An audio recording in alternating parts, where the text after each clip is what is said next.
जय हिंद दोस्तों। आज हम लोग बात कर रहे हैं आप सभी को क्या बच्चों 18 फरवरी को पेपर है, तो आप लोग जरूर देख कर जाइएगा। देखिए क्या है, बहुत ही महत्वपूर्ण है। देखिए क्या बच्चों, हाई स्कूल एग्जाम 2022 बच्चों, क्या हाई स्कूल एग्जाम 2022। ठीक है। देखिए दोस्तों, आपके जो प्रश्न रहने वाले हैं टोटल 23 क्वेश्चन रहेंगे। क्या बच्चों 23 प्रश्न रहेंगे और 23 प्रश्नों को आपको क्या सॉल्व करना है। कोई भी प्रश्न आप छोड़कर मत आइएगा। ठीक है।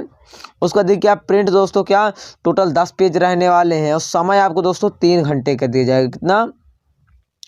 3 घंटे का बच्चों आपको समय दिया जाएगा और आपका जो पूर्णांक रहेगा, मैक्सिमम जो पूर्णांक रहेगा 80 का रहेगा। क्या बच्चों, जो पूर्णांक रहेगा आपको 80 का रहने वाला है। ठीक है। तो आप लोग पूर्णांक को भी रट लीजिएगा। क्या जो अधिकतम पूर्णांक रहने वाला है बच्चों 80 का अधिकतम पूर्णांक रहेगा। ठीक है। तो आप लोग इसे भी रट लीजिएगा। तो चलिए देखिए थोड़ा आगे आ जाते हैं, थोड़ा हम लोग बात कर लेते हैं।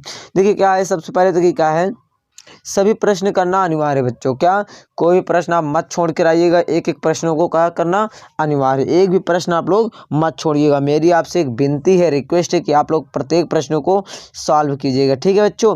देखिए क्या 32 अंक के बहुविकल्पी प्रश्न आने वाले हैं, तो आप लोग क्या करिए कि बहुविकल्पी प्रश्न पर ज़्यादा फोकस करिए। क्योंकि देखिए इसका नंबर यदि कटता है तो डायरेक्टली कट जाता है, लेकिन जो लिखित रूप में होता है उसमें जो नंबर कम कटने के चांस होते हैं। ठीक है। देखिए क्या है, 6 से 15 तक बच्चों वस्तुनिष्ठ प्रश्न होगी, जिनके लिए आपको 2 अंक दिया जाएगा।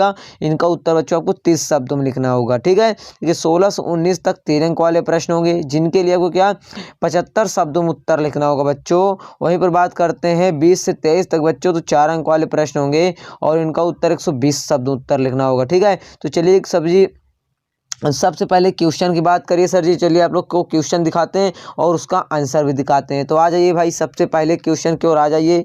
सबसे पहले क्वेश्चन की ओर आ जाइए। क्या सही विकल्प चुनकर लिखिए बच्चों। क्या जो विकल्प आपको दिख रहे हैं उन विकल्प में से कोई एक विकल्प सही है, उसको क्या करना है, चुनकर लिखना है। देखिए क्या है, खा का उच्चारण स्थान है, जो खा का उच्चारण स्थान है दोस्तों, खा हमारे कंठ से निकल रहा है। कहाँ से निकल रहा है बच्चों? कंठ से। खा तुम्हारे कहाँ से निकल रहा है? कंठ से निकल रहा है। खा का उच्चारण हमारा क्या हो जाएगा? कंठ। अब देखो आजीवन में कौन सा समास है? आजीवन में हमारा कौन सा समास है बच्चों? तो आपको बताना है आजीवन में कौन सा समास है। तो बच्चों आपको बता दें, आजीवन में जो समास हो जाएगा बच्चों, क्या आजीवन में जो समास हो जाएगा अव्ययी भाव समास हो जाएगा। क्या बच्चों? अव्ययी भाव समास हो जाएगा हमारा किसमें? आजीवन में हमारा क्या हो जाएगा? अव्ययी भाव समास। किसमें बच्चों? आजीवन में। अगर आपसे कोई पूछ ले कौन सा समास होगा, तो आप बताएंगे क्या? अव्ययी भाव समास। चलिए भाई आगे प्रश्न की ओर आगे आ जाइए, आगे आ जाइए। चलिए आगे प्रश्नों को देख लीजिए। क्या अनुशासन में कौन सा उपन्यास है? क्या बच्चों? अनुशासन में कौन सा उपन्यास है, आपको बताना है। अनुशासन। क्या बच्चों? अनुशासन में कौन सा उपन्यास है? तो अनुशासन बच्चों क्या अनु आपका हो जाएगा प्रत्यय, उपसर्ग हो जाएगा। ठीक है। आपको उपसर्ग यहाँ पर बताना था। सूरदास जी के पद की भाषा है, जो सूरदास जी, सूरदास के पदों में कौन सी भाषा पाई जाती है? तो ब्रज भाषा होती है। कौन सी भाषा बच्चों? ब्रज भाषा होती है। किसमें बच्चों?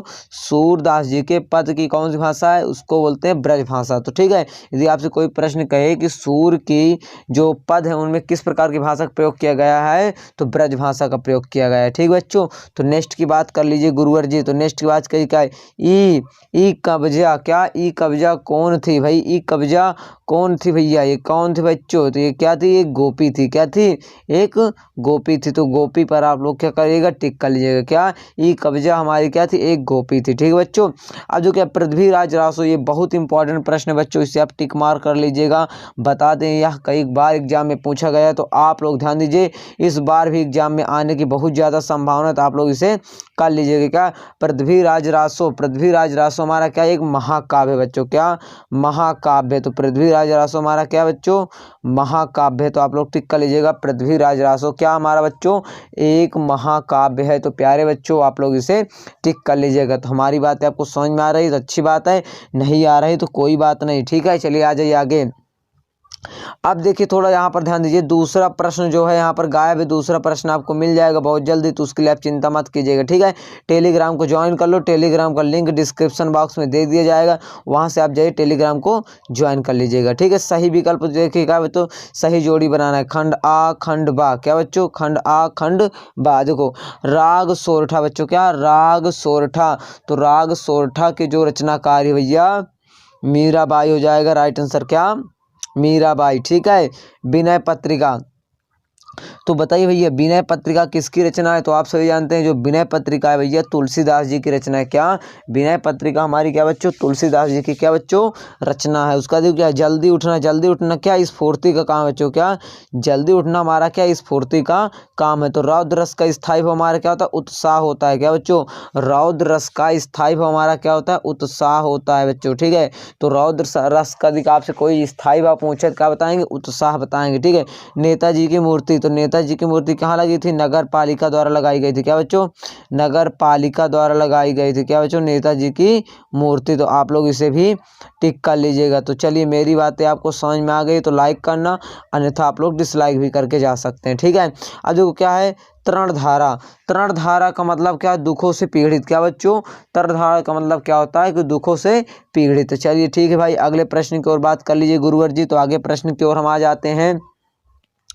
अब देखिए अगला प्रश्न आपसे कह रहा है प्रश्न को पढ़ लीजिए थोड़ा एक बार अच्छे से। निम्न प्रश्नों के उत्तर एक वाक्य में देना है। क्या बच्चों निम्न प्रश्नों के उत्तर आपको क्या एक शब्द में या फिर एक वाक्य में उत्तर देना बच्चों। क्या एक शब्द कह लीजिए या फिर एक वाक्य कह लीजिए इसमें क्या करना आपको उत्तर देना है। चलिए देखिए क्या है काव्य की शोभा बढ़ाने वाले तत्व क्या कहलाते हैं अलंकार कहलाते हैं। क्या बच्चों अलंकार कहलाते हैं। क्या काव्य की शोभा बढ़ाने वाले जो तत्व होते हैं अलंकार कहलाते हैं। ठीक है चलिए यथाशक्ति में कौन सा समास है यथाशक्ति में भैया कौन सा समास है। तो यथाशक्ति में भैया कौन सा समास है तो आप लोग बताइए यथाशक्ति में कौन सा समास है। तो यथाशक्ति में प्यारे बच्चों आपको बता देते हैं हम लोग यथाशक्ति में यदि आप लोग देखेंगे अव्ययी भाव समास है। क्या बच्चों अव्ययी भाव समास। क्या बच्चों अव्ययी भाव समास आपको हो जाएगा राइट किसमें बच्चों यथाशक्ति में। ठीक है अव्ययी भाव समास हो जाएगा। ठीक है बच्चों अब जो क्या नेताजी की मूर्ति कितनी ऊंची थी। तो नेताजी की मूर्ति जो थी 2 फुट ऊंची थी। क्या बच्चों 2 फुट जो नेताजी की मूर्ति थी कितनी फुट ऊंची थी तो 2 फुट आपको हो जाएगा राइट आंसर। कहानी उपन्यास की उपेक्षा क्या होती है। जो कहानी है उपन्यास की अपेक्षा हमारी क्या होती है छोटी होती है। क्या होती है बच्चों छोटी होती है। जो कहानी है उपन्यास की अपेक्षा क्या होती है छोटी होती है। तो आप लोग इसे टिक कर लीजिएगा। तो चलिए मेरी बातें आपको समझ में आ गई है तो अच्छी बात है। यदि नहीं आई है तो कोई बात नहीं आप लोग समझ जाएंगे थोड़ी थोड़ी वेट कीजिए। ठीक है उपासना करने वाले को क्या कहते हैं या फिर क्या कहलाता है उपासना करने वाले को क्या उपासक कहते हैं। क्या बच्चों उपासक कहते हैं। उपासना करने वाले को क्या कहते हैं उपासक कहते हैं भैया। ठीक है चौपाई छंद में कुल कितनी मात्राएं होती है। तो चौपाई छंद में यार कितने बार ये वाला प्रश्न रिपीट हो चुका है कहते हैं इसलिए रिपीट कर डाओ रट डाओ। चौपाई छंद में हमारी 16 मात्राएं होती है। कितने बच्चे 16 मात्राएं होती है। ठीक है तो आप लोग इसे कर लीजिएगा। क्या बच्चों 16 मात्राएं होती है। किसमें बच्चों चौपाई छंद में हमारी कितनी मात्राएं 16 मात्राएं होती है। ठीक है देखिए क्या है अनेक अर्थी शब्द किसे कहते हैं। तो अनेक अर्थी शब्द की डिफिनेशन हम लिख देते हैं नीचे आप लोग देख लीजिएगा। अनेक अर्थी शब्द ऐसे शब्द क्या बच्चों ऐसे भैया क्या ऐसे ध्यान दीजिएगा ऐसे शब्द जिनके क्या बच्चों ऐसे शब्द जिनके अनेक अर्थ हो। क्या बच्चों जिनके अर्थ होते हैं। क्या बच्चों ऐसे शब्द जिनके अर्थ होते हैं। क्या बच्चों ऐसे शब्द जिनके अर्थ होते हैं उन्हें क्या अनेक अर्थी शब्द कहते हैं। आप लोग पढ़ लीजिए ऐसे शब्द जिनके अनेक क्या बच्चों ऐसे शब्द जिनके ना है यहाँ पर। ठीक है ऐसे शब्द जिनके अर्थ होते हैं उन्हें क्या कहते हैं अनेक अर्थी शब्द कहते हैं। चलिए भाई अगले प्रश्न की ओर आ जाइए। तो देखिए अगला प्रश्न आपसे कहता है सत्य और असत्य बताइए। क्या बच्चों ट्रू और फॉल्स जिसे बोलते हैं। क्या असत्य सत्य या फिर कह लीजिए सत्य असत्य। ठीक है तो देखिए सबसे पहले देखिए क्या है भोलानाथ का असली नाम तारानाथ था। क्या ये बात सही है। तो भोलानाथ का जो असली नाम था बच्चों तारकेश्वरनाथ था। क्या बच्चों तारकेश्वरनाथ था तो तारानाथ नहीं था।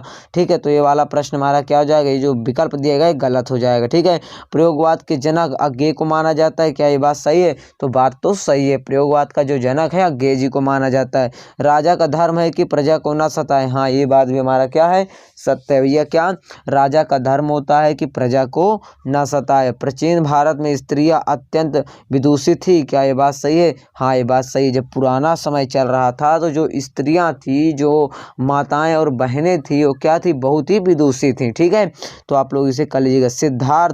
सिद्धार्थ स्वस्थ है या विधिवाचक वाक्य। क्या ये बात सही है। हाँ, ये बात सही है बच्चों। और जो क्या निपात शब्दों का प्रयोग वाक्यों को अलग करने के लिए किया जाता है, ये बात बिल्कुल गलत है। जो निपात शब्द होते हैं वाक्यों को अलग करने के लिए प्रयोग नहीं किया जाता। तो अभिषेक, क्या बच्चों, अभिषेक नाम का एक लड़का है। अभिषेक बहुत ही अच्छा लड़का है, हर एक वीडियो में कमेंट करता है और जिसका जितना भी क्वेश्चन उसको आता रहता है सभी क्वेश्चन को कमेंट सेक्शन में लिख लिख कर प्रैक्टिस कर रहा है, वही लड़का टॉप करेगा। ठीक है, तो अभिषेक आप हमारे टेलीग्राम को ज्वाइन कर लीजिएगा। ठीक है, चलिए अगले प्रश्न की ओर आ जाइए सर जी। अगले प्रश्न की ओर आ जाते हैं। देखिए, भक्ति काल की 2 विशेषताएं लिखना है। तो भक्ति काल की 2 विशेषताएं आपको हम आज ही वीडियो प्रोवाइड करा चुके हैं, सभी काल की विशेषताएं। ठीक है, प्रयोगवाद की 2 विशेषताएं लिख लेना है। गोस्वामी तुलसीदास जी या सूर्यकांत त्रिपाठी निराले की 2 रचनाएं और काव्यगत विशेषताएं लिख लेना है बच्चों।